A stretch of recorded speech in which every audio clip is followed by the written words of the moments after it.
All right, hello wine drinking people. Time for more of what I've had to drink yesterday and January. Usually a flurry of activity here in the store.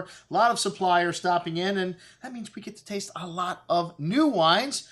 Exciting new stuff like this Bodegas Luminis, which I think I've seen this one before. This guy was in the store.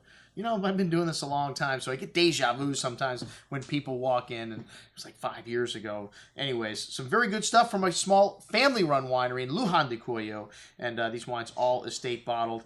And the Malbec 2013, a good amount of dark earth here, some mocha, licorice spice to the blackberry fruit, very smooth and drinkable wine on the tongue. This wine's got soft tannins, a nice touch of spice, and that earthiness through the finish. American and French oak used here. A good little Malbec at $16.50. Then the Cabernet Sauvignon. This wine had a good amount of cigar box spices. Was 12 vintage, currant dark plum fruit, some fresh earthy loamy notes. Very kind of chalky soils here, and you notice that, and the tannins on the finish here. But sweet, ripe fruit, nicely balanced. Some cocoa notes on the finish.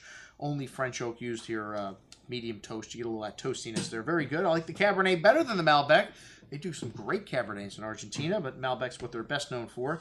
The Malbec Perdriel, and this is a small village in Lujan de Cuello. There's a couple other people that use that name on their bottle. It's got clay soils and rocks. It's near the river, and they use 50% new barrels here, French and American, and then 50% means the other 50% goes in old oak, and in this case, you could use steel tank also, like they do here. They want that freshness that the steel tank gets, and this one's got a good amount of earth on it, some coffee, some dark berry fruit, licorice spice, some light smoky notes here too. Nice complexity on the nose. A big and elegant style of Malbec on the palate, though, that coffee and spice note showing through the finish, but nice freshness, smooth tannins. This 2012, really drinking nicely, but it has good structure. I'll bet you could keep this wine for 10 years. Excellent juice for $24.75. Man, you cannot find a better value if you like Bordeaux varietals and what they're making in Argentina today.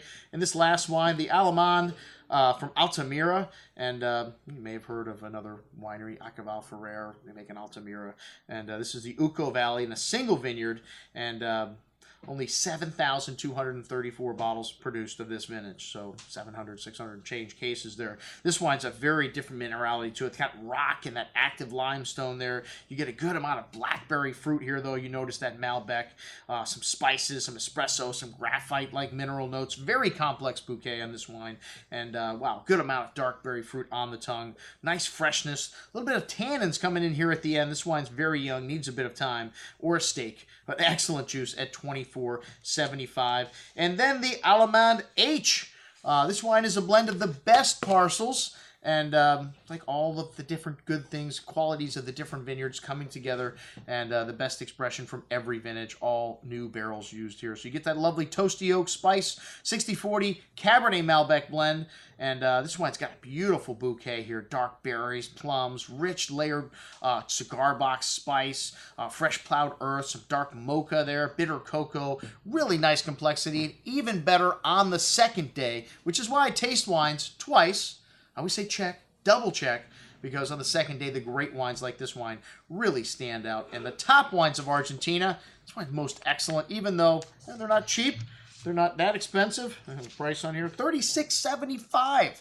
And wow, you get a lot of wine for that price. Really nicely built. This wine needs some time, but has everything in proportion. You want to keep this wine in your cellar for 5 to 7 years. It'll probably last 20, and that's what we had to drink with our friends from Argentina. I'm your host, Andrew Lampasoni, signing off for the Wine Watch, saying, remember, always drink the good stuff first.